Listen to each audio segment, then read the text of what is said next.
Hi, everybody. Thank you so much for joining us this afternoon. My name is John McDougall. I am the event coordinator at Murder by the Book here in Houston. I'm actually not in the bookstore. I'm at my house because we have better Wi-Fi signals at home and better lighting at home than I do at the bookstore. So I'm doing this from home before I go in for my shift this afternoon. We are so excited to be the second stop on Kensington's Cozy Mystery Road Trip. So some of you guys might have tuned in to see Kelly with Fountain Bookstore chatting before this, but just so you guys know how the event came to be, a couple of months ago, I got an email from Mary Elizabeth with Creating Conversations in Redondo Beach in California and said, hey, we have this idea. Please, will you do this Kensington thing? We want to have a couple different bookstores on one day across the country. And, you know, I adore Mary Elizabeth and Terry, who also owns the bookstore with her. So I'm pretty much always in for anything that she wants to do, whatever shenanigans Mary Elizabeth wants to get up to, I'm in. And then the fact that Kelly with Fountain Bookstore was also taking part was just kind of icing on the cake for me. So we were so excited to be doing this. So there is one more event after us this afternoon with Creating Conversations. Theirs is going to be at 11 Pacific time, and their theme for their panel is paranormal mysteries. But ours today is Sassy Sleuths of a Certain Age. Each store was kind of allowed to pick which theme they wanted, and I told Larissa at Kensington, like, hey, here are a couple of cozies that I've really liked lately. She's like, oh, that's perfect. They all kind of feature an older character, so here's your theme. So it kind of just fell into place. So I am going to get everybody introduced and get started. So we are joined by Lee Hollis, which is the pen name for Rick Kopp, a veteran Hollywood screenwriter who has written for numerous television series, including The Golden Girls, Wings, Scooby-Doo, Teen Titans, and Barbershop. He is the co-author of The Brady Bunch movie, which is one of my favorite movies. I'm so excited about that. And has written a number of novels under his own name. He also produces, writes, and stars in the hit web series Where the Bears Are. With his sister Holly Simison, he co-authors the Haley Powell Food and Cocktail Mystery book series using the Lee Hollis name, and he lives in Palm Springs. How are you today, Rick? I'm doing just great, thank you. Awesome. So to get us started, can you tell us a little bit about your series and also tell us what your favorite road trip snack is? Well, any fast food would be my favorite road trip snack.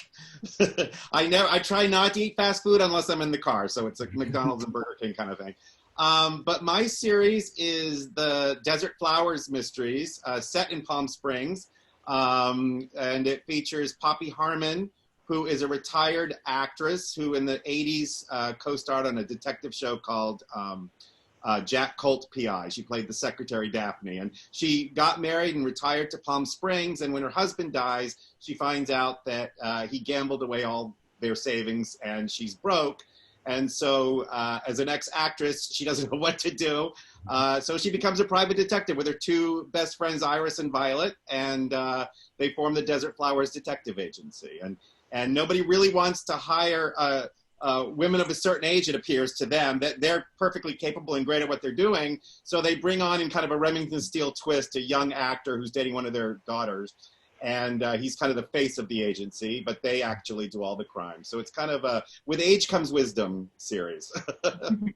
Next, we have Barbara Ross. She's the author of the Maine Clam Bake Mysteries. The first book in the series, Clammed Up, was nominated for an Agatha Award for Best Contemporary Novel, the RT Book Review's Reviewer's Choice Best Book Award for Amateur Sleuth, and was a finalist for the Maine Literary Award for Crime Fiction. She is the co-editor and co-publisher of Level Best Books, which produces anthologies of crime stories by New England authors. She writes at her home overlooking the harbor in Booth Bay Harbor, Maine. How are you today, Barbara? I am well. How are you? Doing well, thank you. So can you tell us a little bit about your Jane Darylfield series and also tell us what your favorite road trip snack is? All right. So my favorite road trip snack, which like Rick, I only am allowed to eat in my car is, on long trips, is Cheetos. That's it for me. Because it's like salty and cheesy and like what could be wrong, and lots of fat. So Jane Darylfield is, the first book in the series is called Jane Darylfield, Professional Busybody. Jane is a woman who has taken slightly early retirement done all the things that she fantasized about doing when she was sitting at her desk in her corporate office, and gets a little bored and is at loose ends when a friend asks her to intervene in a family problem. And from there, her reputation spreads, and she eventually starts charging money for her little fix-it interventions. All righty. Next up, we have Julie Ann Lindsey. She is the multi-genre author who writes the stories that keep her up at night. When she's not creating new worlds and organizing the epic adventures of fictional characters, she can be found carpooling her 3 kids around northeastern Ohio and plotting with her shamelessly enabling friends. Today, she hopes to make somebody smile. One day, she plans to change the world. Julie is a member of the International Thriller Writers, Romance Writers of America, and Sisters in Crime. How are you today, Julie? Good. I had a really long bio. I'm sorry about all that. Not a problem. So can you tell us a little bit about your series and also your favorite road trip snack? Of course. Okay, so when I'm traveling, I always have combos and Twizzlers, and those are my sweet and my salty, always. And my series is the Cider Shop Mysteries. So these are the covers. I have book 1 was Apple Cider Slaying. And then book 2 just came out this year, Pulp Friction, and it is set on an apple orchard in rural small town West Virginia.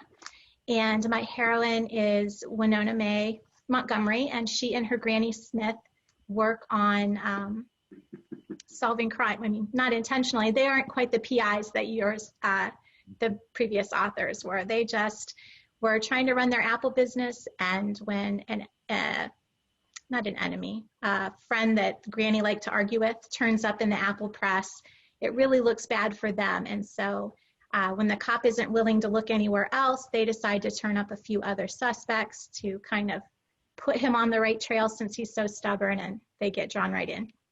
Awesome. Next up, we have Amanda Flower. She is the USA Today bestselling and Agatha Award-winning mystery author of over 27 novels, including the nationally bestselling Amish Candy Shop Mystery, the Amish Matchmaker Mysteries, and several series written under the name Isabella Alan, an organic farmer and former librarian, as she lives in Northeast Ohio. How are you today, Amanda? Very well, thank you. So can you tell us about this new series and also your favorite road trip snack? Well, my favorite road trip snack, like Julie, there's 2. It's Chex Mix and then also peanut M&Ms. So those. But I don't mix my peanut M&Ms in the Chex Mix. I guess I could do that, but I keep them separate. So my series is the Amish Matchmaker series. My heroine is Millie Fisher. She is a 67-year-old Amish widow, and she and her best friend, Lois, run around Holmes County in Ohio solving mysteries in the Amish community. Lois is Millie's complete opposite. They grew up together, but she's English. So those of you who don't know, that means she's non-Amish. She's like us. And she's been divorced 4 times, loves to gamble, and loves costume jewelry. So they could not be more different, but they're best. It's like a Lucy and Ethel in the Amish world is the best way to describe it. And so it's actually a spin-off of the Amish Candy Shop series. So these characters were introduced in book 4 in the Amish Candy Shop series, Toxic Toffee, and then they have their own series that is intertwined with the other series. So there's crossover of the characters from both books. I also wanted to mention that Amanda's new book, Courting Can Be Killer, actually comes out on December 1st, so you can pre-order copies with us. And I also have to mention, so our local arboretum here in Houston has just started this new program where they bring in goats to help clear the land instead of having to have landscapers do it. It's amazing. So I tend to spend a lot of days off there. And so I was thinking about your book Thursday, as they had, I don't know, it's like 50 or 60 goats, and they just like bring them in and like every couple of days move them to another like half acre to clear the arboretum. It's kind of amazing. Yes, and at our farm we're getting goats. We're in the middle of a big project right now, but my husband promised me goats when it's over. So for that reason, to help us clear land. Yeah, I totally wanted to take them all home with me. So next up we have M.V. Byrne, who was born and raised in Lansing, and very much like the heroine of his Mitten State mystery series, his family has had a home on Lake Michigan for nearly 100 years. He has an extensive career in television, first working at NBC on shows including Today, The David Letterman Show, Saturday Night Live, and later writing for Mysteries and Scandals on E! Behind the Music at VH1, The Tyra Banks Show, Good Morning America, and Nancy Grace, just to name a few. He currently lives in Los Angeles, where he continues to work as a writer-producer in unscripted television, but still goes back to his home state of Michigan every summer. How are you today, Michael? I'm great. How are you? Doing well. Thanks for joining us this afternoon. So can you tell us about your new book, Meet Isabel Puddles, and also tell us about your favorite road trip snack? Well, I think I win the prize for longest bio. I apologize. Well, favorite road trip snack is Trader Joe's peanut butter pretzel nuggets. I don't go anywhere without those. And I don't ever pass a Taco Bell on the road. Isabel Puddles is loosely based on my mother's twin sister, Isabel, fraternal twin sister. And she lives in a little harbor town in Lake Michigan, where my family is from, as you mentioned. And she sort of stumbles onto a crime. She is a widow, and she wears a lot of hats to keep the lights on and the furnace lit. One of them is she takes a job in a funeral home as a hairstylist and makeup person. She doesn't love the prospect of it, but she needs the cash, so she takes the job. And in doing so, she stumbles across a murder. I don't know how much I should say about how that unfolds. Yeah. But that's how it all begins. And she alerts the county sheriff, who is her cousin's fiance, and then the hijinks begin from there. Awesome. That's perfect. I think that's just enough that you give everybody kind of the flavor of the series and you don't spoil, like you said, how she discovers that it was potentially a murder, which is really interesting. So thank you all so much for joining us this afternoon. We're so excited to be able to do this. One of the fun things about being able to do these virtual events is getting to chat with authors that we might not necessarily have been able to, if they might not have been able to come visit the store, and also to be able to put together panels like this and be able to share them. So for those of you that are watching, as I mentioned, if you have questions for the authors, you can drop those in the Q&A spot, and I will make sure that we save some time to get to those. So my first question is just kind of in general for all of you. Feel free to jump in as you want. I'm sure most of our viewers kind of know what a cozy mystery is, but what is a cozy mystery to y'all? And why do you think right now kind of everybody is drawn to these? Anybody want to jump in first? I can start. I think a cozy mystery is a mystery the death takes place primarily off page. There's no like gratuitous sex or violence. And typically, it doesn't always happen, but typically the main character is an amateur sleuth. So a couple times on the panels here, they have characters that weren't PIs, but now they've started businesses. But and they're also drawn into the crime by some kind of connection, friend, family, either to the death or they're a suspect. So I think that's really the essence of a cozy mystery. And I think people are drawn to them right now because they know what they're getting. At the end of the cozy mystery, you know that the bad guy's going to get it, and you know that it's going to be a fun, light romp. It's not going to be heavy. And right now, I think people feel like a lot of things are heavy, and they want to escape fiction, and we definitely offer that in all of our books. Yeah, I always say that cozy mysteries are a subset of traditional mysteries in the sense that the victim, suspects, and perpetrator, and often the sleuth are all known to one another. So it's never going to be the CIA or the Russian mafia or a Colombian drug cartel. It's going to be someone within the community of the cozy. Anybody else want to add anything before we? Well, I'm very new to this genre as a reader and as a writer. But I think I agree with everything that's been said. It's sort of like the literary version of the Hallmark Channel, where you know There's no surprises, really. Well, of course there are surprises, but you know what the guardrails are. So there's nothing that's going to be offensive to anybody, really, in reading it. And that's sort of nice in this day and age. Yeah. To know what you're getting into.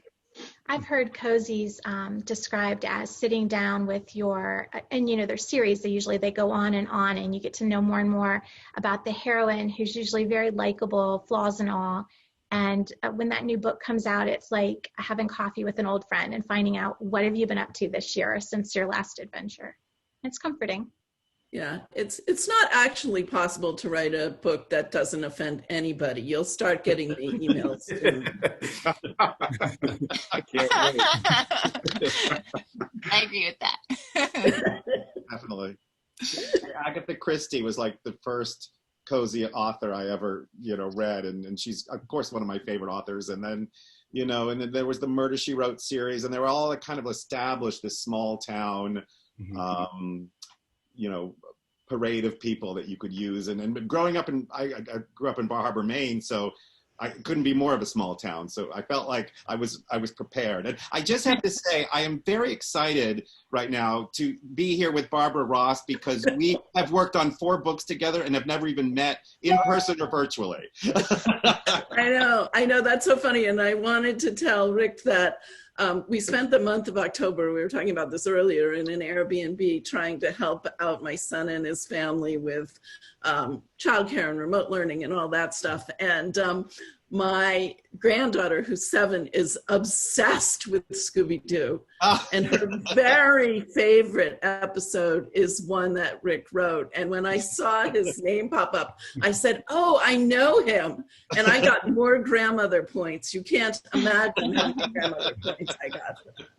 It's amazing. And just to throw in mind too, so one of the things that I love so much about cozies is I just, I love the sense of community that you get. And like you mentioned, it is this small town. So like as the series progresses, you get to know kind of who's the town gossip, who's the person that's just needlessly stirring up the pot. You get to see all of these, these new characters come in, and, of course you're always wondering, oh, there's a new person in town. Are they going to be the murderer? Are they going to be the person that gets murdered?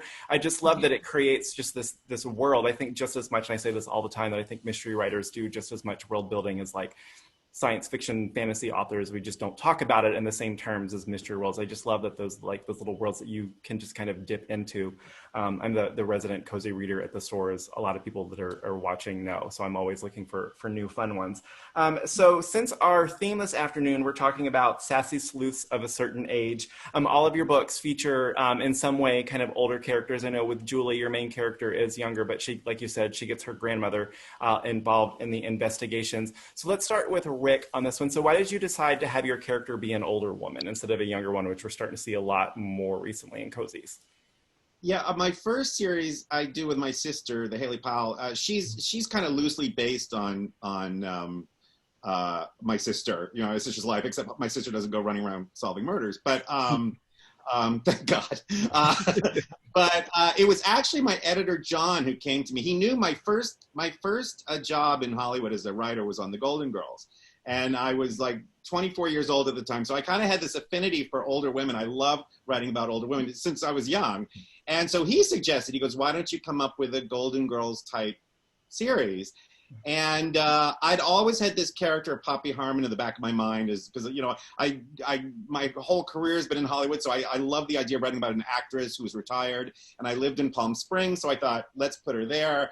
And it just kind of grew out of that. And I didn't expect to fall in love with her as much as I did. I love writing this series, and I'm actually right now writing the 4th book. The 3rd one will be out next March, I believe. And so that's how she came to be, and I'm hoping to write her character as long as I can. And how about you, Barbara? So my first series also is a younger sleuth, a sleuth who started out half my age, and because book time is moving more slowly than real time, the gap between our ages is ever growing. And I was super conscious of that with the early books, and always asking my daughter, like, would you say this? Would you say that? But Jane Darylfield is my Miss Marple. And I started thinking about Miss Marple in contemporary American terms. And I thought, well, she would be divorced, not single. And she would have learned everything she's learned, not by studying the citizens of St. Mary Mead, but by studying the citizens of corporate, from her desk in corporate America. And the last thing, what is old? Miss Marple is old from the moment we meet her. And most of my friends who are Jane Darylfield's age have trouble thinking of themselves as old, much less elderly. So I wanted to move all of that into a contemporary American setting. And I wanted her to be a professional busybody because of the challenge of that we've already mentioned with an amateur sleuth of getting them involved in multiple murders. That gets harder and harder as you go along in a series. And I don't know that I mentioned this when I was introducing Michael, but his book Meet Isabel Puddles is actually out this coming Tuesday, Tuesday the 24th. So you can also pre-order copies of that. So how about you, Michael? Why did you decide to have your character be an older woman? Well, as I said, Isabel is based on my aunt, who was an older woman. Yeah. I just think, and as an older man, I think you have more agency to be sassy. You just get away with stuff that you can't get away with when you're younger, and that goes for men and women, I think. So she, and my Aunt Isabel was one of the funniest people I've ever known in my life, and was very, very sassy to everybody. And so it was kind of a no-brainer with her. And how about you, Amanda? In my case, I was writing the Amish Candy Shop series, which I told you this series is a spinoff of, and my editor wanted more Amish cozies from me because they were doing well. And it's probably my the Candy Shop was my fourth series set in an Amish world. And I was like, oh my goodness, I have to make up another like cheese shop or something, because I've made a whole Amish village many times and they all honestly have the same thing. So I asked them if it could be a spinoff and keep it in the same place. And they said yes, which I was very grateful for. So I really had to make my protagonist as different from the heroine as the Amish Candy Shop as possible. So in the Amish Candy Shop, she's a former famous New York City chocolatier that ends up in Amish country in her very late 20s. And now I have a Amish widow in her 60s. And then another benefit of it, I chose her age because I could have just made her Amish in the same age and be very different. But I've had so many readers say to me on Facebook that they wanted characters their age. They're looking for people in their same age that had, the same experiences. Now, of course, my Amish character did not have the same experiences as many of them. That's why I created Lois, so she could talk about, those past decades and whatnot. So those were my reasons. And I mentioned this on Twitter, but I love that Lois refers to her as Amish Marple as they're running around. I think it's so funny. Yeah, that duo is one of my favorites to write of all my series. So. And so, Julie, for you, like I said, when I was talking, like that yours is a little different because your character is still a younger woman who's running this orchard with her grandmother, but her grandmother's still very much a part of the story. So can you talk a little bit about that dynamic and why you wanted to make Granny Smith such an important part of the sleuthing? Sure. It probably has, everything that's been said so far, that's all so true. And what Michael said about agency and just the fact that you get to a certain age and you kind of shed. I see that more and more with myself every year. The shedding some of the things that used to kind of bother me. I'm more open, I'm more honest, I get things done. And this, actually, in all of my series, I've always had an older woman. I think if you have a younger heroine, it's great to have a voice of reason, someone who's been around, someone with experience, someone that they can trust. And in my Cider Shop series, it's a small town in rural West Virginia. So the fact that she's, Granny Smith is in her 70s, she's been there. The people know and respect her. And that goes a really long way in a small community, I think. So.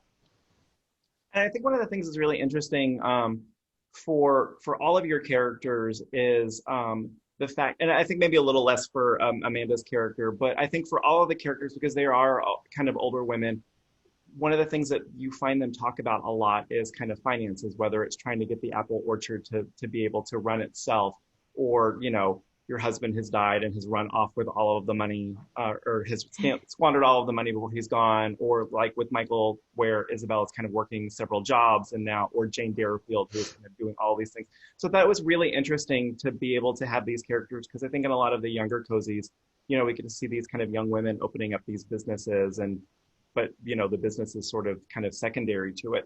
So I wanted to talk a little bit about kind of that, but also about kind of the jobs of the characters. Is that something, because it's such an important part of a cozy mystery, to kind of go kind of along with the hook. And, you know, sometimes it's sort of, this is just the thing that I set up for framing that's not really part of the story. Sometimes it's really much a part of the story. So can we talk a little bit about kind of when you guys knew kind of what profession your character was going to have? Was that something that you went in thinking, I want to do this, I want this character to own an apple orchard, and then potentially the character came after that? Or was it the character that drove that? We'll go the opposite direction this time and start with Julie.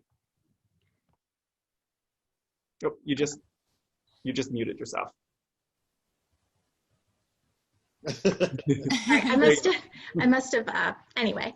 My parents retired and moved to a small town that I roughly based this off of. My dad grew up there, spent his life there. He came to Ohio to look for work, which was super common then, and he stayed, but we traveled every weekend back. You know, his family, his people were there. So I kind of grew up with one foot in each state.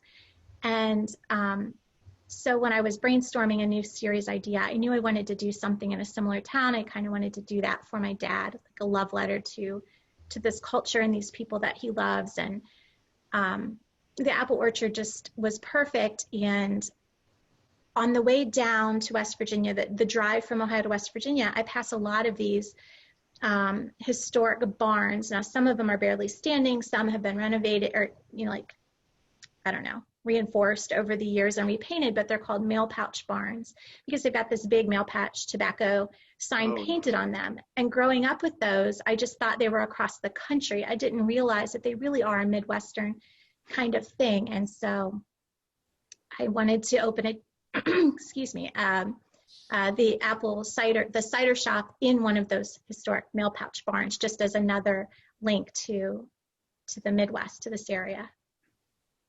And how about you, Amanda?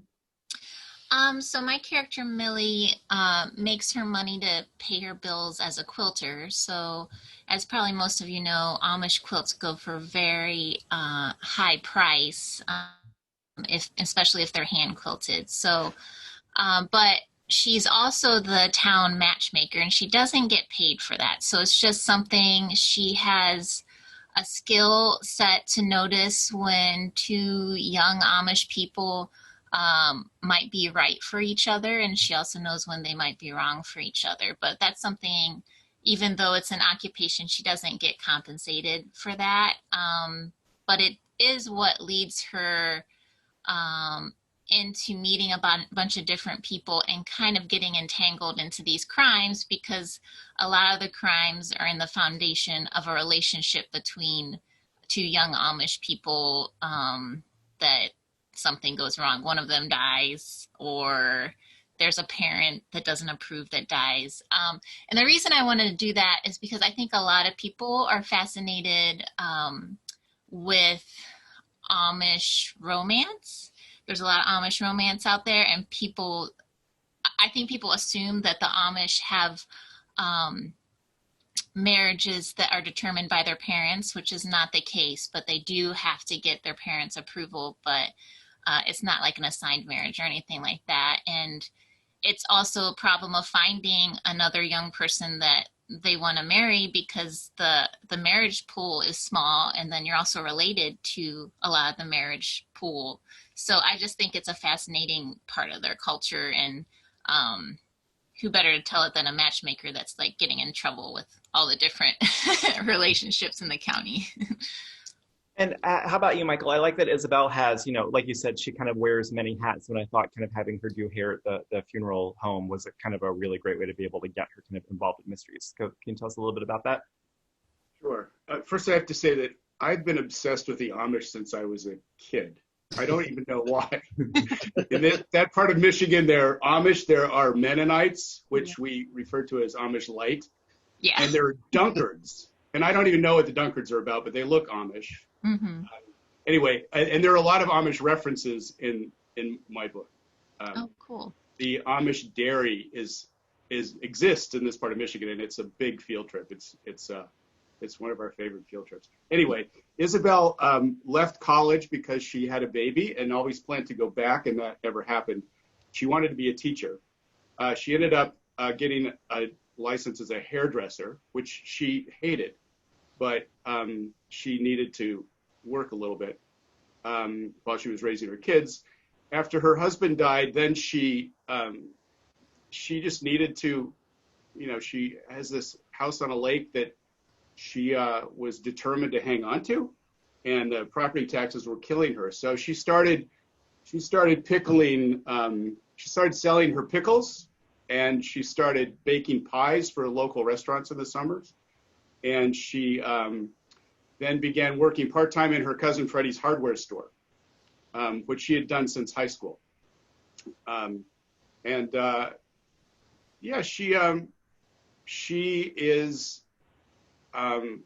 She has a lot of tenacity.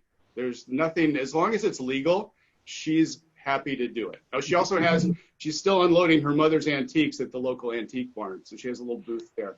So there's a lot of plates spinning for her, but she keeps it together. I also, so I live in Houston now, but I grew up in Delaware. So I also grew up, we would drive across to Pennsylvania to go to Amish flea markets and Amish farmer markets. So I kind of grew up kind of being fascinated by them too. That's so funny. And so Barbara, you touched on this a little bit already, that you kind of made Jane kind of be the professional busybody to kind of help give her that in to be able to investigate crimes. Can you talk a little bit about that just a little bit more?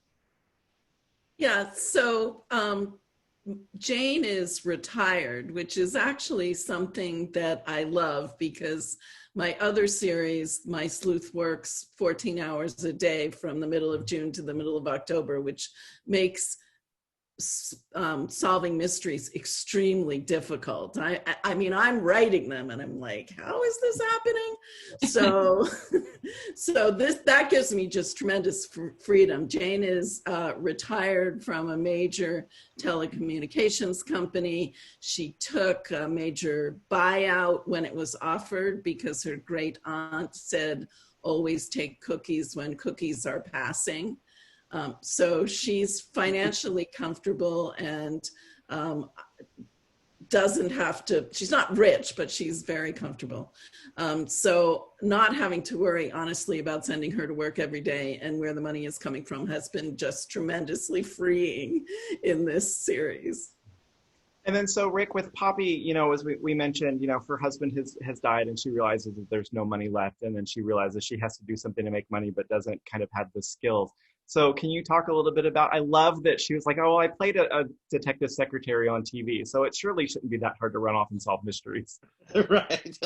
And yes, she discovers it is. Well, yeah, obviously in Palm Springs, a large portion of the population is retired. So it was a natural that she was retired, but then her life is upended, as you mentioned. And the irony was, that was her drive, is like, how hard can it be? I mean, I played a secretary, but the nice thing is that in the 80s, she played the secretary, and now she's in charge of the agency herself. And even the actor who played her boss comes back, but she, at least now she's not getting kidnapped every week like on the TV show. She's driving the story. She's questioning the suspects, and she's solving the crimes on her own. Yeah. And so I had a question in the comments. So Helen Ellis, who is an author, she wrote a book called American Housewife, and I'm a huge fan of, and another book called Southern Lady Code. She's actually an avid cozy reader. She's the one that pointed me to your books, Rick. She was like, oh my gosh, have you read these Poppy Harmon books? Like, you need to check them out. You'll love them. So she says she loves Poppy and had no idea that a man writes her. Brava. Why did you decide to write a female lead, and what is your connection to Palm Springs? Well, I'm an older man, so of course Palm Springs, I'm drawn to Palm Springs. As I mentioned earlier, I've always loved writing for women. You know, my first show, The Golden Girls, and then all the pilots I wrote, you know, always had strong female characters. And I think, you know, I have a lot of role models, including my mother and my sister. And so it was just always, I was always drawn to female characters. And in specifically toward Poppy, it was easier with the first series, Haley Powell, because I was just basically writing my sister. You know, I was just observing my sister from all the years I've known her. With Poppy, it was kind of like from scratch, creating a character. And so that's kind of why I went with an actress, because that's been my experience working with a lot of actresses in the past. And that's how she was born. And it was, I found her voice pretty quickly. I mean, or she found me. I don't know. It's always kind of weird how these things manifest themselves. But that's how she got started. And my connection to Palm Springs is I lived in Los Angeles for 30 years and always said I would never move to Palm Springs. And it was the first place I went when I decided to move. So awesome. And I love it. Oh, sorry. And Michael, do you have anything to add in about kind of being a guy writing a female character? You know, that's that question keeps coming up, and I never really thought about it. Yeah. You know, men have been writing female characters, and women have been writing male characters for a very long time. It's all pretend, so it's kind of fun to put yourself in that mindset. But it came very naturally. It does come very naturally for me, probably because, like Rick, I had very strong women in my life. My Aunt Isabella, my mother, who had a very dry sense of humor and played her sister's straight man / woman. And my grandmother was also a very funny, strong-willed person. And so I've had female voices in my head forever. It just made sense. But I think if I do another series, I may try to write as a man, write a male character as a man. I don't know, but it's yeah. So then on the flip side of that, Amanda, Julie, or Barbara, do you guys have anything to add about kind of writing male characters or detectives, or have you ever been tempted to write a series from a male perspective as your main character? I haven't done it yet. I think it would be a challenge for me because I've been surrounded by strong female characters in my life too, for the most part. But you know, just like anything, as a writer, I'll never say no to something. If you know the opportunity arises and that's what the readers want and that's what publishers want, I'll give it a whirl.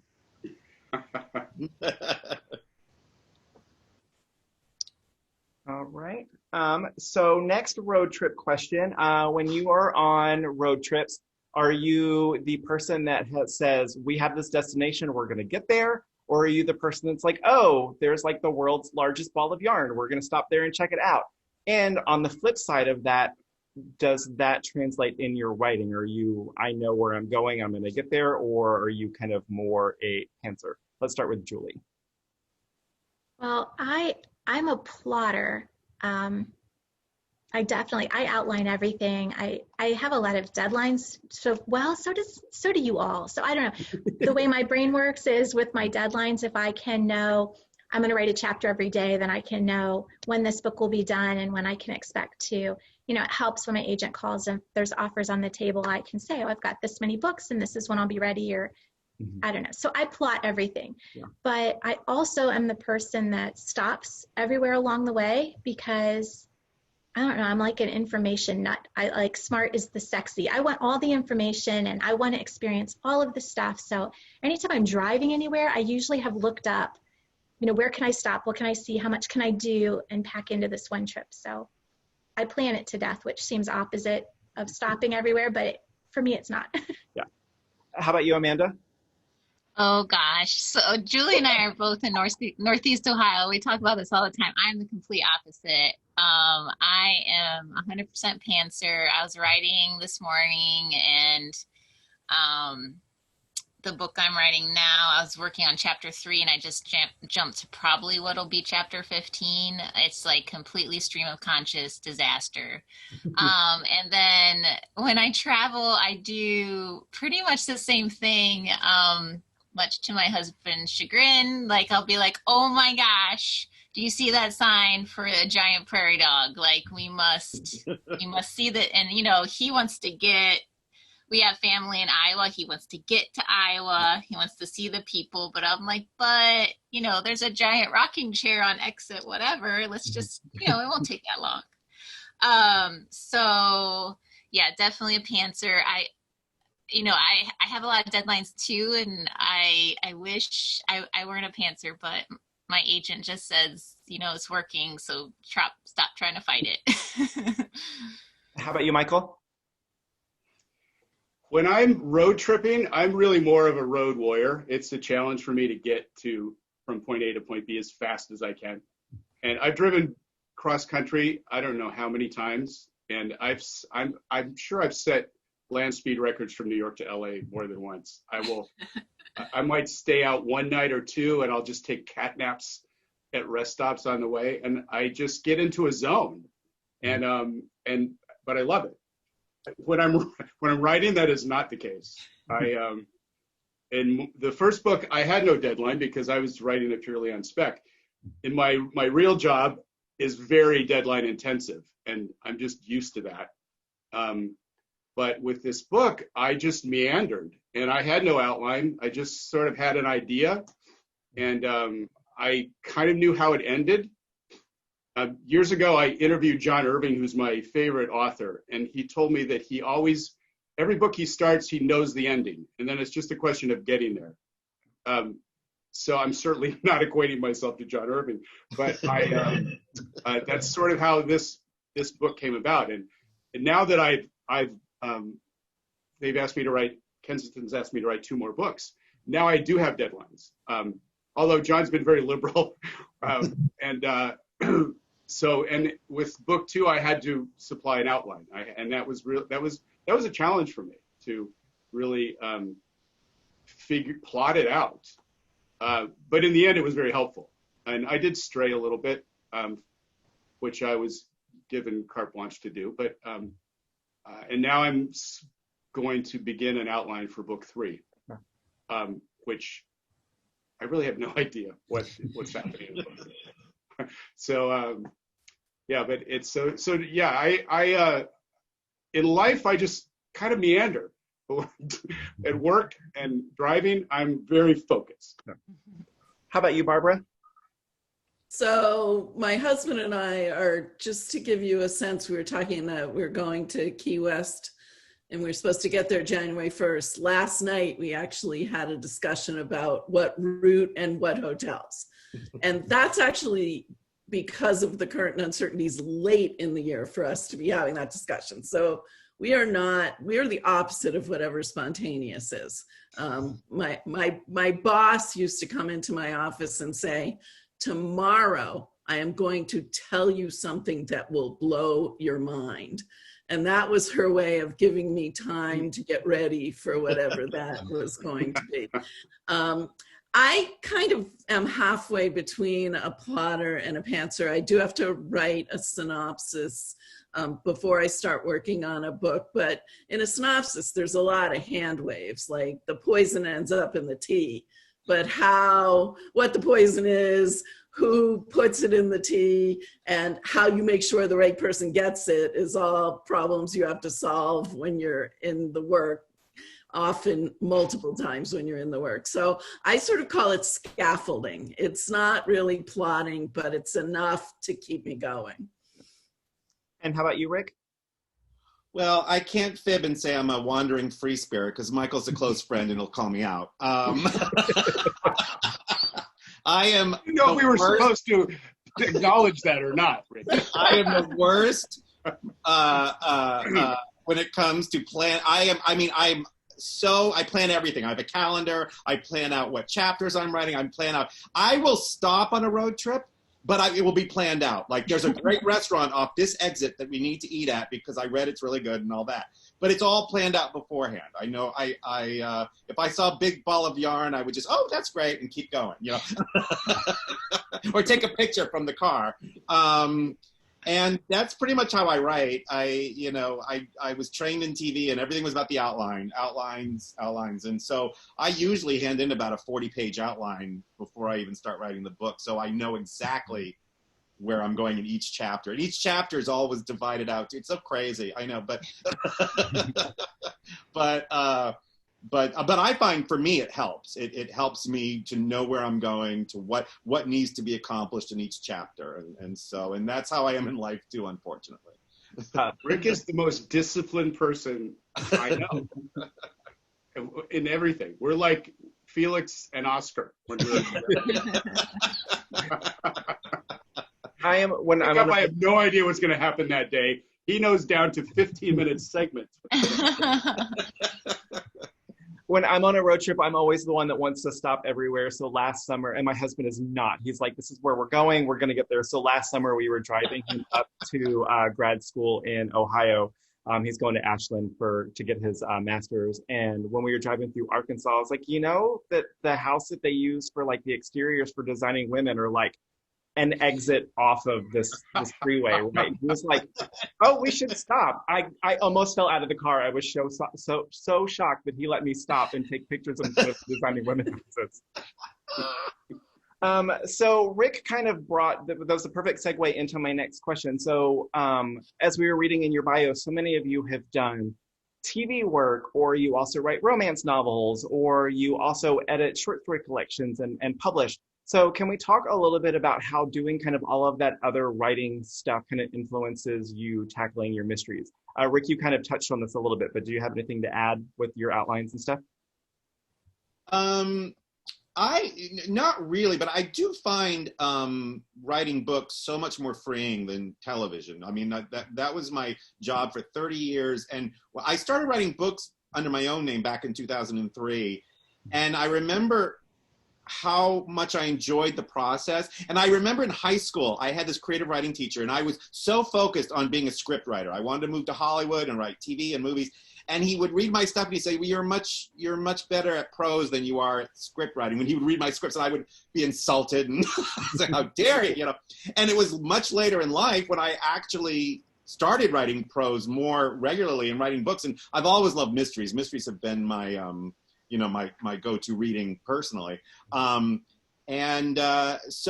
I find the whole process freeing, and it helps that, you have an editor who lets you run free and do what you're going to do. But I would say the TV work informed, as I mentioned before, my outlines and the discipline and getting, a draft done so I can then play with the draft. But boy, do I love writing books more than TV scripts. It just takes longer. Yeah. How about you, Barbara?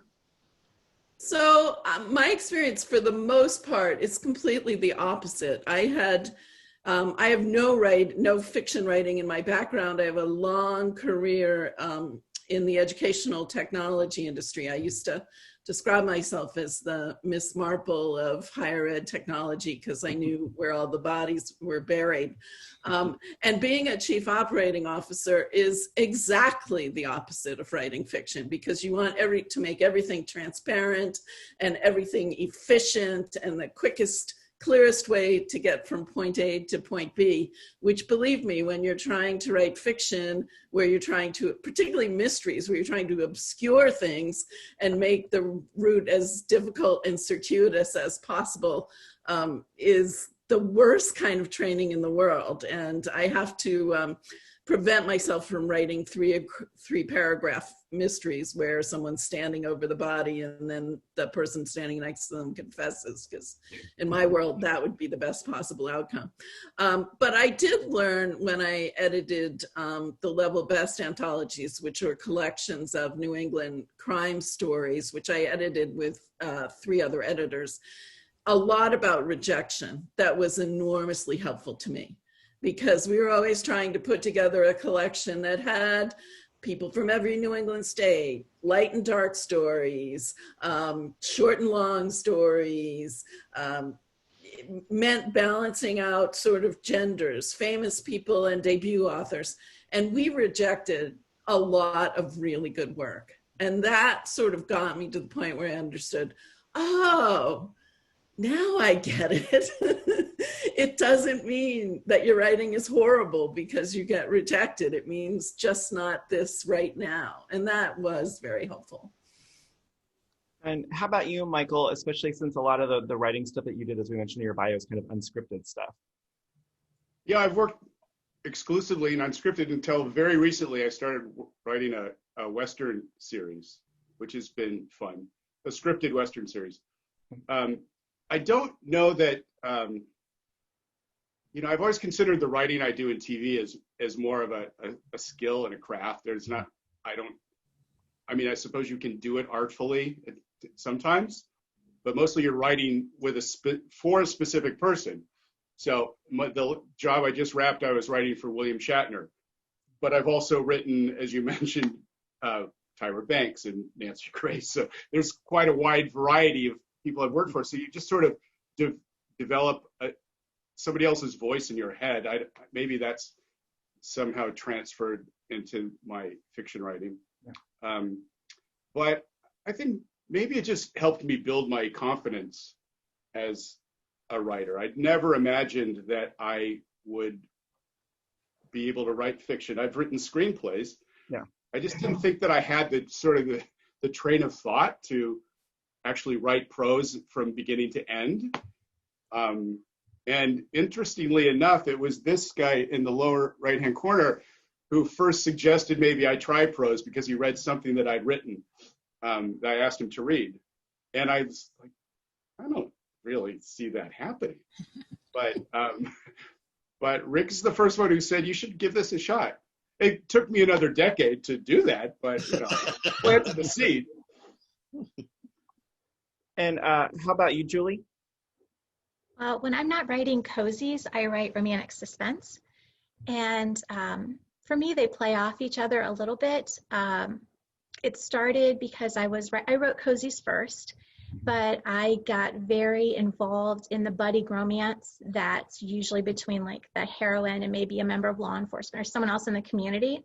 I became very invested, and it was, you can't really get them together in a permanent way, or I don't know, it's not as common in the cozy genre.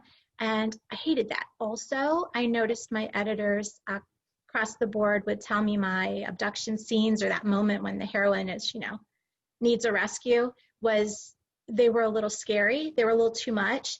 And also, I don't know, different things like that. I was missing something. So I went and I started writing romantic suspense for Harlequin, and now I can be as scary and as terrifying as I want, and they're encouraging that, and I can have all the romance I want in a romantic suspense, and that's great. On the flip side, sometimes now I'm told to curb the humor and the one, that's something else, but between the two, it's like a palate cleanser. I get to do all the things I love, and I just bounce back and forth. And how about you, Amanda? Well, for the last 10, 12 years, I've been writing exclusively cozies, and I've always been a novelist.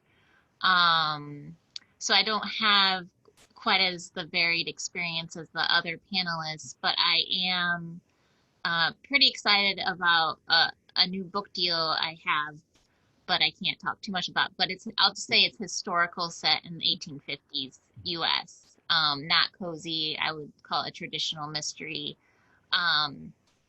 More traditional than cozy, and it's definitely been a challenge. I maybe can't have a pig running across the scene as much as I would normally. So and being historically accurate, I was a librarian for 15 years, so I love the fact that now I can really delve into the minutia of research and look up things like shoes and that sort of thing. So it's been really fun. So I guess stay tuned when that book comes out in 2022. See how I did. So I've got some questions from the crowd, and I'm just going to throw them out there, so y'all feel free to respond. So Eva wants to know, do you ever hit a spot in the story where you have to ask someone who might be the specific age or role, etc., what they would do in a certain situation? I think the characters are fairly fixed in my head, so I know what they would do, But as I said, I have often asked my daughter, who's my main clambake protagonist age, like, would you save this? Yeah. Would you use these words? And she allowed us how she would never use those words, but her NPR listening cousin would use them. And I'm like, okay, that's good enough. Anybody else? Yeah, I think the beauty of this is that my characters do what I tell them to do. They do what I want them to do. Yes. Anything that, you know, furthers the story or whatever. Yeah, that's part of the beauty. All right. Had another? No, go ahead. I'm sorry. I consult people when I get stuck. So, you know, after writing so many cozy mysteries, there's only certain ways you can kill people in a cozy. Like, there's a lot of stuff you can't do because it's too scary or dark, like Julie was saying, so she can do that in her romantic suspense. So I'll be like, do you think, you know, electrocuting someone if they step on a step that, you know, someone tied a wire around, do you think that would work? You know, that sort of thing. So I'll ask an electrician that question, or ask a chemist a question, like, if I mix this together, would it blow up? Like, you know, that sort of thing. I swear, if the police ever had to confiscate my computer, they'd find so many Google searches for poisons and how to kill people. Yeah. I'd be in big trouble. So that leads perfectly into the next crowd question. How do you research different ways to kill characters in your books? Google. I use Google. We built a house about 15 months ago. And as soon as I learned that the contractor was, he was like 26. He seemed so young to me, but he was coordinating everything and he was amazing. But that's another story. He made the mistake of saying in front of me something about when he worked at the sheriff's office. And it happened to be right after the basement was dug. So he and I got into a very long discussion on site because they just dig the basement, then they put gravel in it. I don't know how many inches, but the gravel is there. And then that's it. Then a truck comes and fills it with cement tomorrow, not fills it, but, you know, covers that. And I said, so if I killed someone and put them down and covered them with the gravel, the cement guy's not like going to get in there and check it out. He's just dumping the cement, right? So I get information from whoever will give it. Yeah, and you'll find, I think, if you're a mystery author, a lot of people give you ideas. Like, they'll be like, oh, you know, have you ever thought of doing this to someone? So, and sometimes they have good ideas, but at the same time, you're like, I feel like you've thought about this, and I can think about this pretty hard because this is what I get paid for. But, you know, you're a plumber, you're a teacher, but I'm not sure. I have a very noisy neighbor whose murder I've been plotting in my head for months now. Rick and Barbara, do either of y'all have anything to add to research? Well, especially during the pandemic, I am a huge fan of 70s detective shows, you know, like the Macmillan and Whites and the Heart to Hearts. And so during the quarantine, I've just been watching them all over again. And it's amazing how you can watch an episode and say, oh, I hadn't thought of killing someone that way. You have to put your own spin on it, but it's you know, there's a lot of interesting ideas out there. So it was actually news to me when Julie said there are ways you can't kill people in cozies. I had no idea. I've had people burned alive and had their feet roll out of the clambake fire. So I thought just as long as you didn't linger over it, describe what it looked like, it was fine. So I've been going on my merry way, killing people in all sorts of ways. All right. I think my murders have been very pedestrian. I need to up my game a little. All of a sudden, everybody ups their game to see how much they can get away with. So a couple more questions before we head out. So Larissa says, a trip from LA to New York City seems several times as crazy. What is the longest road trip everyone has ever been on? Let's start with Julie. Probably just from where I live in northeastern Ohio to Orlando. We've driven that a bunch with the kids. I will not do that anymore, but that's supposed to be maybe 13 to 15 hours, but with kids you have to stop, and with me I have plans, and it's easily an 18-hour day just driving and driving and driving. How about you, Amanda? Probably the farthest, yeah, in a car road trip would be when I graduated from college. My friends and I drove out to, we're in like Cleveland area, so we drove out to Denver and Colorado, and then we camped along the way, and that's when I discovered that I'm not a camper. I don't want to sleep on the ground. And I don't want to sleep on the ground in the summer in Missouri where it's 900 degrees and there's mosquitoes. So that was the end of my camping career. And Michael, you said, from coast to coast several times. Several times, yeah. How about you, Rick? About 20 years ago, I was living in LA. I went to the beach and I dipped my toes in the Pacific. And then I took a month to drive home to Maine and dip my toe in the Atlantic when I was done. A lot shorter because it was a lot colder. And but along the way, I did pre-planned. I went through the northern part of the United States and Canada. And I stopped at the Mary Tyler Moore House in Minneapolis. I did all those, like the Designing Women stop. Yeah. But I took a month and I stayed a week in New York and a week in Maine, but yeah. And how about you, Barbara? So every year, my husband and I drive from Maine to Key West. That's kind of normal for us. We drive down in January and drive back in April. But one time we did it in a giant yellow U-Haul truck, and that was a long trip. Since when I was like 11, we moved from Wilmington, Delaware to Houston, Texas. So we spent many a summer driving back and forth. That's mine. So my last question before we head out tonight is a two-part question. Lindsay asked in the comments, so we'd love to hear what is something that y'all have read recently that you love, and what do you have coming out next? Let's start with Barbara. All right, so I just have read a cozy mystery, The Milk Bottle Murder by Lynn Truss, who's the author of Eats, Shoots, and Leaves, which is the best book about punctuation ever written. It's hilarious. And I do recommend that. I have the 9th book in my main clam bake mystery series, Shucked Apart, coming out in March. Right. And you, Rick? I love a lot of biographies, but a book I am starting today, which I'm very excited about, is The Moonflower Murders by Anthony Horowitz. He's one of my favorite authors. He just did this book, Magpie Murders, a couple years ago, which was amazing. And this is the sequel. So I'm very excited about starting that. And what do you have coming out next?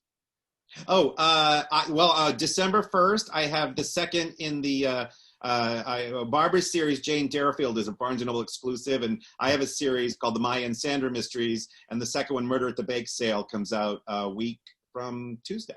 All right. And how about you, Michael? Only Barnes & Noble. Only Barnes & Noble. And how about you? Excuse me. Well, my favorite cozy I just finished was Poppy Harmon and the Hung Jury. Shameless plug for my friend. And I just started this one because the holidays are approaching. But otherwise, I don't have a lot of time to read, unfortunately. And as we mentioned, Meet Isabel Puddles comes out this coming Tuesday. So you can pre-order. And since it is upcoming, we just got some signed book plates for them. So if you pre-order for Murder by the Book, you will get a signed book plate. How about you, Amanda? I just looked up the title so I say it right. I just finished A Deadly Inside Scoop by Abby Collette. Mm-hmm. It was so good, and it's set in Cleveland, so just like anyone reading cozy, it fits in your own area or hometown, you recognize stuff, so that made it extra fun for me. And my next book coming out is, as you mentioned, the second in the Matchmaker series, Courting Can Be Killer, and it comes out December 1st. And then in February, I'll be starting a new series with Source Books will be coming out. Farm to Trouble will be the first book in the organic, it's a farm to table series, but it's based on organic farms. So it's based on my husband and my farm, although I moved the farm from Ohio to Michigan because we love traveling to Michigan. So it's outside of Traverse City. area. So we go there. That's like our favorite spot. I don't know if I'm allowed to say that as an Ohioan, that my favorite place to go is Michigan, but it's true. Tricky. Dangerous. And how about you, Julie? Well, I've been reading a lot of romantic comedy this year. I don't know, 2020 has been a bummer. I like romance anyway, but I've been reading a ton of romantic comedy. And just in the last couple weeks, I've switched over to Susan Mallory's contemporary. They're like sweet romances, a lot of Christmas romances. I'm one of those Hallmark movie watching girls. Same story over and over, bring it. For me, let's see what's next. The third in my Cider Shop series comes out next summer. I have 11 books coming out in 2021. Wow. So 4 romantic suspense and a bunch of cozies. So it's going to be a busy one. I'm looking forward to it. So I just in the middle of Darcy Wilde's, do I have it right here? Darcy Wilde's and Dangerous to Know, because I'm trying to get caught up before the new one comes out, because I'm going to be interviewing her on the store's YouTube channel on December 7th. So we have reached the end of our hour, but before we go, I wanted to mention, if you guys are local to Houston, Murder by the Book is open now, so you can come in and visit us. If you are not local, we're always available at murderbooks.com. You can order there. I wanted to send out a huge thank you to not only all of our panelists today, but also to Larissa and Michelle at Kensington, who helped wrangle all of this together. Huge thanks to Mary Elizabeth and Terry with Creating Conversations in Redondo Beach, and also to Kelly at Fountain Bookstore. It's been a real treat to be able to work with other bookstores to be able to put all of this together. I wanted to mention 2 other things that we've got coming up at Murder by the Book. On December 1st on the store's YouTube channel, I'll be chatting with Marty Wingate and Jen McKinley about their new books. And then on December 5th, we're doing a similar to this ticketed cozy event with for Christmas Cozies with Ellie Alexander, Carolyn Haynes, and Donna Andrews, moderated by S.C. Perkins. So we're also super excited about that. Everybody that attended today will get one of the Kensington Where Murder Lives swag bags. As soon as we get them in from Kensington, we will get those out in the mail. So if you ordered books from us, they haven't shipped yet because we are just waiting on the swag bags to come in and get everything sent out to you. Thank you all so much for joining us today. This was really wonderful. Hopefully at some point we'll actually get to do something similar in the store. So you guys all take care and enjoy your Saturday afternoon. Thank you, Thank John. you. Thank you. Bye-bye. Lovely Zoom meeting, all of you. So nice to meet you.